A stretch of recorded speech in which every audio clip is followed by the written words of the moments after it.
अगर आप चाहते हैं भोजपुरी हिट सॉन्ग सबसे पहले आप तक पहुंचे, तो लवली वीडियो चैनल को जरूर सब्सक्राइब करें और साथ में बेल आइकन को दबाना ना भूलें।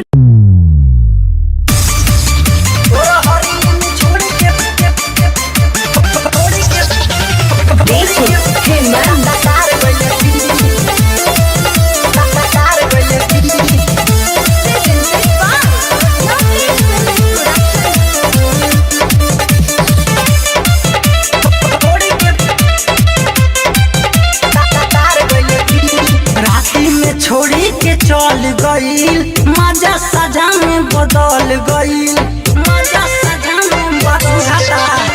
राती में छोड़ी के चल गईल, मजा सजा में बदल गईल।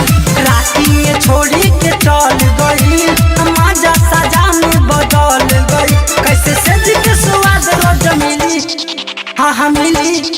तोरा हरिया में छोड़ के भातार गइले दिल, तोरा हरिया में छोड़ के भातार गइले दिल, भातार गइले दिल, भातार गइले दिल। तोरा हरिया में छोड़ के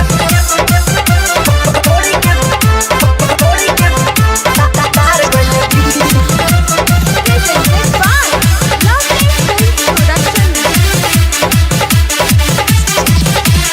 चढ़ल जवानी के जो सर है, सैया हमर मद हो सर है। सैया के चापल समान ये सखी, गलना से ज्यादा भी ठोस सर है। गलना से नदिया फूल मजा बिगाड़ के गली, गलना से ज्यादा भी ठोस सर है। चढ़ल जवानी के जो सर है, सैया हमर मद हो सर है। सैया के चापल समान ये सखी, गलना से ज्यादा भी ठोस सर है। कैसे लभला फूल अब खिली, अरे खिली। भोर हरिये में छोड़ के भातार गइले दिल, भोर हरिये में छोड़ के भातार गइले दिल। भातार गइले दिल,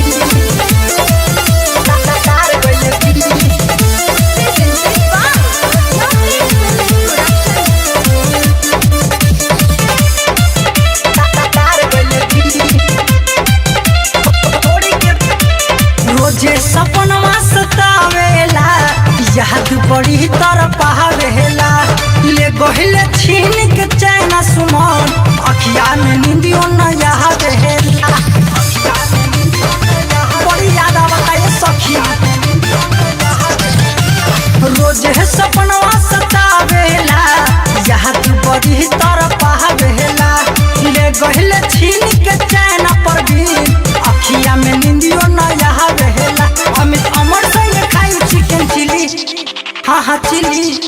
तोरा हरिया में छोड़ के भातार गइले दिल, तोरा हरिया में छोड़ के भातार गइले दिल। राती में छोड़ी के चल गईल, मजा सजा में बदल गईल।